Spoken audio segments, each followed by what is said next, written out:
threatened by these protests. So there's an economic aspect. The other aspect is the idea of Canada as a post-colonial society. So when we see these movements like Idle No More, putting forth a different type of politics that challenge Canadian sovereignty, that are demanding the recognition of Indigenous sovereignty and calling for decolonization, we see that as well as being represented as a threat to Canada, because it's calling into question the idea of Canada. A different type of politics met with a distinct kind of policing, a so-called risk management approach. Based on the theory that the best way police can prevent threats is to predict them, that logic is taken to its extreme in the controversial Project Sitka. Project Sitka was an RCMP-led initiative where the RCMP said, we need to get ready for the next one. We need to get ready and get ahead for the next time there's a major public order event with national implications, in their language. Executed over the course of 2014, news of the project only becomes public 2 years later. And so essentially what Sitka was a year-long investigation where the RCMP tapped all of these partner agencies, their detachments, private actors, provincial governments, local police, and asked them to send lists of prominent activists. And they essentially gathered all of this information, gathered and pooled all kinds of personal information on 313 individuals, all kinds of data that was available in these data banks from protests from 2010 all the way to 2014.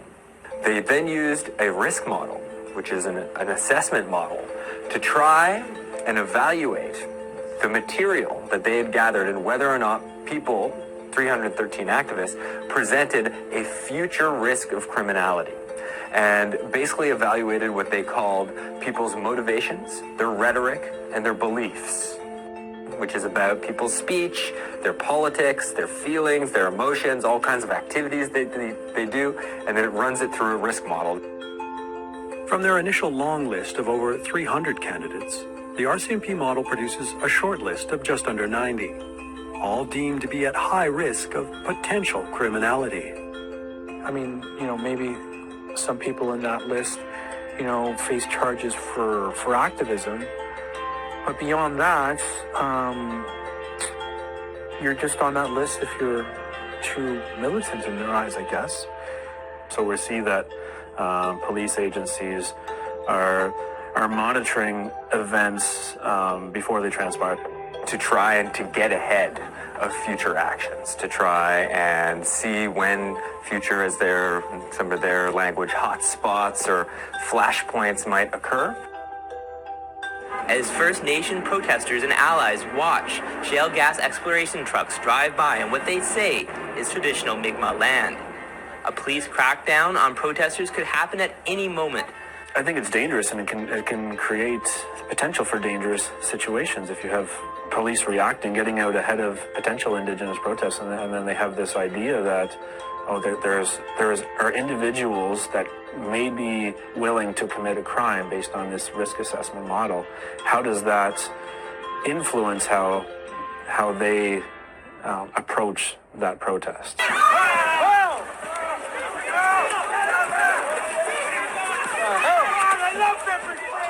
And we see around different types of conflicts the approach of the police, like in Elsipogtog, where we see a very violent raid. To this day, RCMP continue to capture and collect data on the activities of activists. So at the height of Idle No More, when they're talking about making a fusion center for Native problems, they're really talking about the fusion and the sharing of information. When you frame things as pre-crime, as maybe future crime and risk, all of a sudden, all of that information becomes pertinent and can become more and more fluidly shared. And what's happening now with all of this information is that it can be reevaluated later. More and more things can be taken out of context and used against people in all kinds of different ways. It's about exacting a form of political control. It's about scaring people. It's about trying to get people not to mobilize and to engage in politics.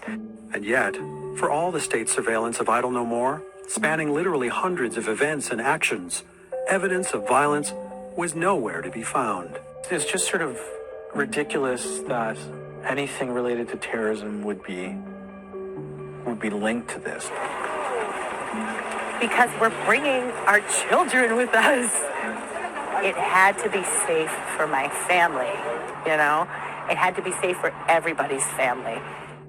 And these top officials acknowledge this, but at the same time deem it as a considerable threat. So it has a high enough threat level to Canada to warrant ongoing surveillance and preparations for the future. A future that 7 years and 2 elections later seems much like the past, despite a changing government. So, what's important here, I think, with the continuing from Stephen Harper's government to Justin Trudeau's government, is that the fundamental interpretation of the treaty relationship is consistent.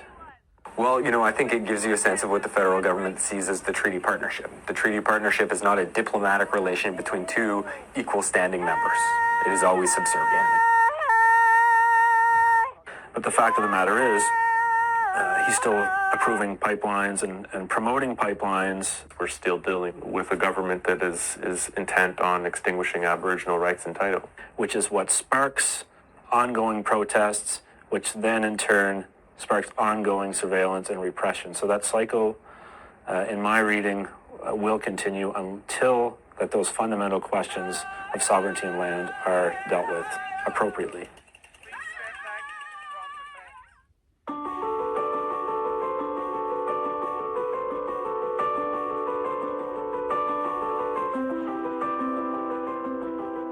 So if nothing changes in terms of the government and what they're doing, then we'll always have some form of resistance.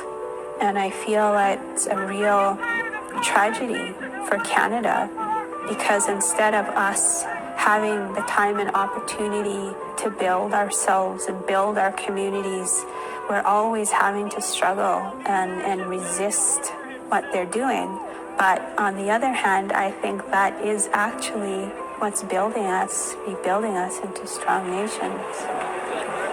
And people are all over waking up. Like, now I'm awake. I've never knew that I had this kind of, power to do something, like from sitting in my room by myself. And then not just me, but it's going to happen to everybody all over the place. Their spirits are awake, the warrior spirits are awakened, And I think that, another significant change was the consciousness among Indigenous people that was raised. I think that for the first time, a lot of Indigenous people started to contextualize their own circumstances, started to understand why they were in the situation that they were in. And using social media and engaging youth in the way that it did, the ability to empower a huge segment of Indigenous youth to feel like they can post, this is what colonialism has done to me, this is why I fight against it, this is what my community needs.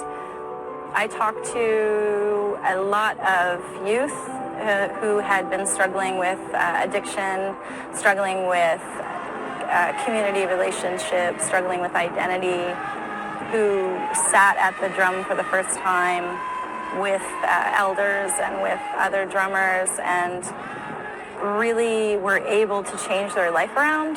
And that's the kind of thing that a lot of people don't know about the Idle No More movement, that was happening all over the place for a lot of young people. I think the youth now that became inspired when they saw their aunties and their grandmas and their two-spirit people rise up and organize and do that with nothing. There's this sense of pride in the youth now that I've never seen. I like to stop this and put our foot down for our native, our land, our treaty rights. We're stopping this right now. We're the next generation and we're going to keep it going. Pride is the biggest thing. I see pride in our youth especially, and within our own grassroots people organizing and respecting each other and realizing, there's much more we could do. We don't have to rely on chiefs. We don't have to rely on the government. Our own organizing and that nationhood building on the ground is important.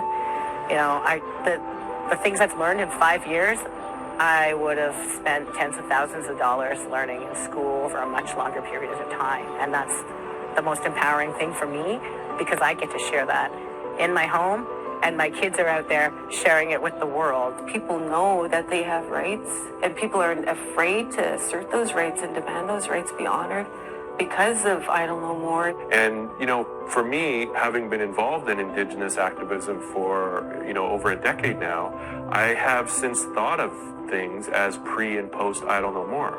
There was how we did politics before Idle No More and how we did politics after Idle No More, and they're quite different. Because Idle No More created networks primarily through social media that still exist today. Like when you look at what happened after Gerald Stanley verdict, when you look at what happened after the Ramian Cormier verdict, boom, Facebook pages go up. And suddenly there's 300, 400, 500 people marching within 12 hours of something happening. And we're still using that network. I think of it like these, lines, like, you've got these kind of energy lines across the country. And so if something happens to me here, I can bang them, and that sound will ring out and everybody will do their actions in their place. So you just don't feel alone anymore. I think Idle No More really demonstrated to us the collective power that we have to make change. And it doesn't come along every week, every month, every year, but it's always there. It's always latent, just waiting for us to tap into it and bring it back to life. It's almost like a muscle that got so much exercise during Idle No More that it can be flexed at any time.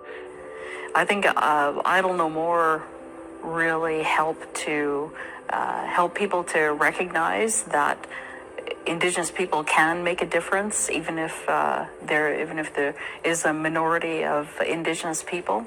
That Indigenous people can make a difference in the way this country operates.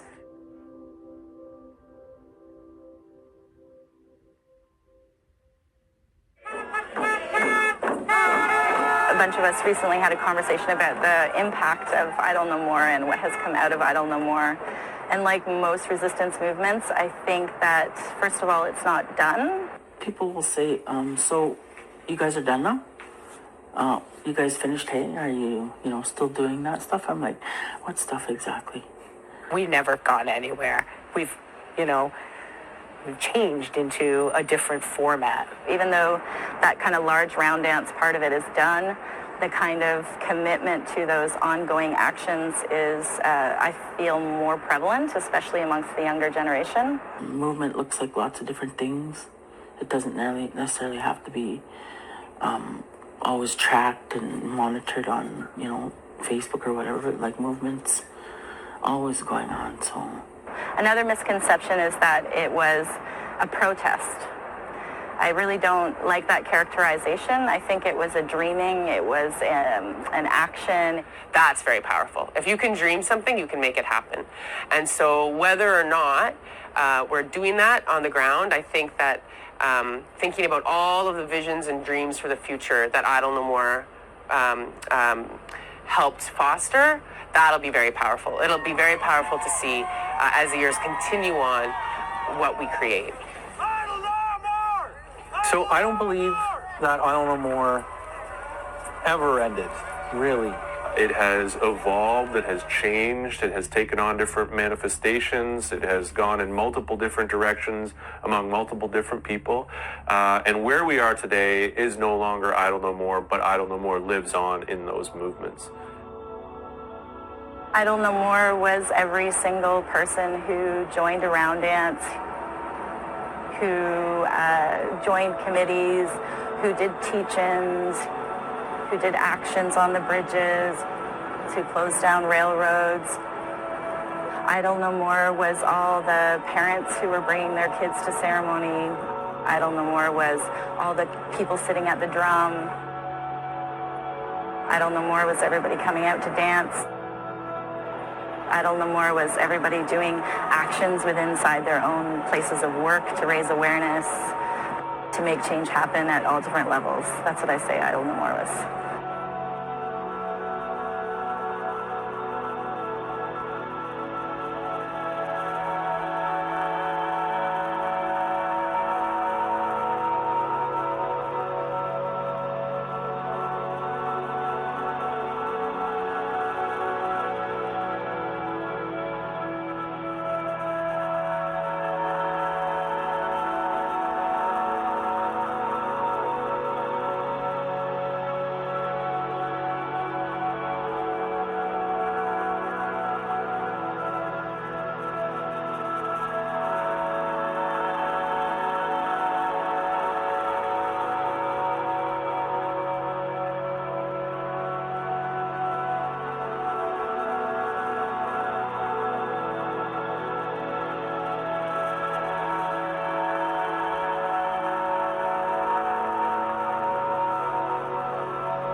Ed, are there specific regrets you have?